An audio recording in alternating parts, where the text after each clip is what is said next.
आज Doubtnut app download करें। Doubtnut पर अपने सभी गणित, रसायन विज्ञान, भौतिक विज्ञान और जीव विज्ञान के डाउट्स का करो सफाया। बस प्रश्न की फोटो खींचो, एक ही प्रश्न को क्रॉप करो और तुरंत वीडियो सोल्यूशन पाओ। अभी डाउनलोड करें। हेलो फ्रेंड्स, हमें क्वेश्चन दिया हुआ है निम्नलिखित फलनों में से कौन सा प्रतिलोम फलन है। ठीक है, तो देखो प्रतिलोम फलन के लिए एक कंडीशन होती है कि कोई भी फलन हमारा प्रतिलोम फलन कब होगा। प्रतिलोम फलन जब ही होगा जब वह फलन हमारा, पहली कंडीशन तो ये है कि फलन हमारा क्या हो, एक एक ही हो। ठीक है, फलन हमारा एक एक ही होना चाहिए। दूसरी कंडीशन ये है कि फलन हमारा आच्छादक हो। ठीक है, तो अब ये एक एक की और आच्छादक कैसे ज्ञात करें, तो देखो सबसे पहले मैं बात कर लेता हूं ऑप्शन बी, सी और डी के बारे में। तो इसको क्या है, हम ग्राफीय विधि से हल करेंगे। तो बेसिकली हमें ड्रॉ करना है F X equal to X square का ग्राफ। तो F X equal to X square का ग्राफ हम जानते हैं कैसा होता है। ये हमारे पास ग्राफ कुछ स्टेप से होता है। ठीक है, तो ये हमारे पास ग्राफ कुछ स्टेप से हो गया। तो सबसे पहले हम बात करें ऑप्शन बी के बारे में। तो ऑप्शन बी में कहा है कि F X equal to X square, जो कि सभी एक्स के लिए है। F X equal to X square for all X belongs to real. ठीक है, तो देखो इसके लिए बात करें तो सबसे पहले ग्राफी विधि में हम एक एक की जांच कैसे करते हैं। हम एक्स अक्ष के समांतर एक रेखा खींचते हैं। ठीक है, और अगर ये रेखा ओनली एग्जैक्ट एक बिंदु पर कट करती है ग्राफ को, तब तो हमारा जो फलन है वो एक एक ही है। ठीक है, जो हमें प्रांत दिया हुआ है उसमें। अगर एक से ज्यादा बिंदुओं पर कटती का मतलब कट करती है, तब हमारा जो फलन है वो बहु एक एक ही है। ठीक है, तो देखो एक्स बिलोंग्स टू रियल में देखें तो ये ग्राफ, ये रेखा हमारे कितने बिंदुओं पर कट कर रही है, बेसिकली दो बिंदुओं पर कट कर रही है। अतः ये फलन हमारा एक एक ही नहीं है। ठीक है, एक एक ही नहीं है। और अब बात करें आच्छादक की। तो देखो आच्छादक के लिए क्या होता है, बेसिकली आच्छादक में हमारा जो फलन का परिसर है वो सहप्रांत के बराबर आना चाहिए। ठीक है, तब अगर परिसर सहप्रांत के बराबर आ गया तब तो हमारा फलन क्या है, आच्छादक है, अन्यथा नहीं है। ठीक है, अगर नहीं आया परिसर नॉट इक्वल टू सहप्रांत, अगर परिसर नॉट इक्वल टू सहप्रांत आया तब हमारा फलन क्या है, आच्छादक नहीं होगा। तो ये हमारे आच्छादक की जांचने की ट्रिक है बेसिकली। तो अब देखो जैसे कि हम देखें कि इसकी जो परिसर है वो कहां से कहां तक जा रही है, जीरो टू इन्फिनिट जा रही है। इस फलन का जो परिसर है वो जीरो टू इन्फिनिट जा रहा है। ठीक है, अब जीरो टू इन्फिनिट जा रहा है, और जब अगर हमें सहप्रांत नहीं दिया हुआ होता क्वेश्चन में तो हम उसको रियल नंबर मान के चलते हैं। ठीक है, तो क्या ये आपस में बराबर है, नहीं है।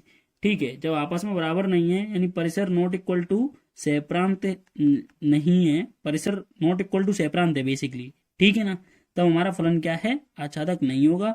जब आच्छादक नहीं है तो फिर फलन प्रतिलोम भी नहीं होगा, क्योंकि फलन एक एक ही और आच्छादक दोनों ही नहीं है। ठीक है, इसलिए ऑप्शन बी हमारा रॉन्ग होगा। अब बात करें हम ऑप्शन सी की। तो देखो ऑप्शन सी में हमें क्या बोला है कि F X equal to X square ही कहा गया है, लेकिन बस only X greater than equal to zero के लिए है।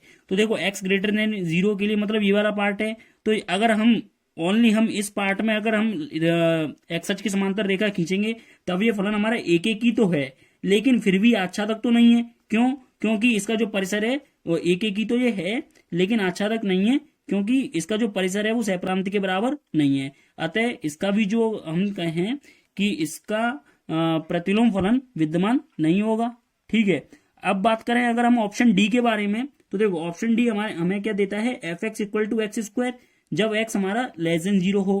तो देखो एक्स लेस देन जीरो में अगर हम इस पार्ट में तब एक पॉइंट पर इंटरसेक्ट कर रही है तो एक एक ही तो है, बट स्टिल अब भी क्या है कि इसका जो फलन है वो आच्छादक नहीं है। क्यों, क्योंकि जो इसका परिसर है वो सहप्रांत के बराबर नहीं है, तो आच्छादक नहीं है। अतः इसका प्रतिलोम भी हमारा क्या होगा, परिभाषित नहीं होगा।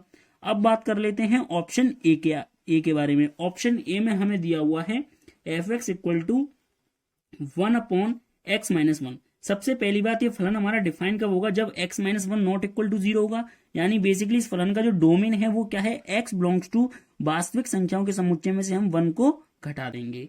ठीक है, तो अब जनरली हम देखें कि फलन 1/x की टाइप का है। ठीक है, तो अब हम क्या करेंगे, हम इसका एफ डैश एक्स निकालेंगे एक एक की जांच करने के लिए। तो देखो एफ डैश एक्स तो हम जानते हैं कि D by D x of x की पावर एन का अवकलन का सूत्र क्या होता है, एन इंटू एक्स की पावर एन माइनस वन होता है। तो ये क्या आ जाएगा, बेसिकली -1/x - 1 का होल स्क्वायर। तो देखो ये तो टर्म ऑलवेज पॉजिटिव, लेकिन इसका नेगेटिव से, ये टर्म तो ऑलवेज पॉजिटिव लेकिन इसका नेगेटिव से मल्टीप्लाई हो रहा है, तो इसका मतलब ये ऑलवेज कैसा देगा, लेस देन 0 देगा। ठीक है, तो यहां से हम कहेंगे कि हमें F dash x less than 0 मिल रहा है। जब लेस देन 0 मिल रहा है या फिर हमें ग्रेटर देन 0 मिले या लेस देन 0 मिले, तब हमारा जो एफ एक्स होता है वो एक ही होता है।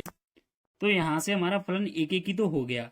अब जैसे कि हमें एफ डैश एक्स नेगेटिव मिल रहा है, तो यहां से हम कह सकते हैं कि जो एफ एक्स है वो हमारे पास कैसा फलन है, एक निरंतर ह्रासमान फलन है। यानी जैसे ही जैसे एक्स की वैल्यू बढ़ती जाएगी वैसे वैसे हमारा जो फलन है उसका मान घटता जाएगा। तो देखो जैसे मैं एफ ऑफ माइनस इन्फाइनाइट का मान निकालूं तो हमें क्या मिलने वाला है, माइनस की इन्फाइनाइट। ठीक है, और एफ ऑफ इन्फाइनाइट का मान निकालूंगा तो फिर क्या मिलेगा, जैसे एफ ऑफ माइनस इन्फाइनाइट का मान निकाला, ठीक है, तो 1 अपॉन इन्फाइनाइट माइनस 1, तो बेसिकली यहाँ पर हमें 0 मिलेगा। एफ ऑफ इन्फाइनाइट का मान भी 0 मिलेगा। ठीक है, लेकिन जब एक्स एफ ऑफ 1 नेगेटिव होगा तब हमें क्या मिलेगा, एफ ऑफ 1 नेगेटिव पे यानी 1 से बस थोड़ा सा छोटा, तो यहाँ पर हमें 1 माइनस एच, तो बेसिकली माइनस की इन्फाइनाइट मिलेगा। और यहाँ पर हम बात करें एफ ऑफ 1 पॉजिटिव की, तो यहाँ पर हमें इन्फाइनाइट मिलेगा। तो बेसिकली जो इसकी जो रेंज है वो, यानी इसका जो परिसर है वो क्या हो गया, सहप्रांत के बराबर हो गया, क्योंकि माइनस इन्फाइनाइट से इन्फाइनाइट में जा रहा है। तो जब परिसर सहप्रांत के बराबर है तो फलन हमारा कैसा है, आच्छादक भी है। तो फलन एक ही भी है, आच्छादक भी है, इसका मतलब क्या है, फलन का जो प्रतिलोम है वो विद्यमान है। यही हमारे क्वेश्चन का आंसर है। Thank you. कक्षा 6वीं से 12वीं से लेकर नीट, IIT, JEE वो एडवांस के लेवल तक 1 करोड़ से ज्यादा छात्रों का भरोसा। आज ही डाउनलोड करें डाउटनेट ऐप या व्हाट्सएप करें अपने सारे डाउट्स 8400 400 400 पर।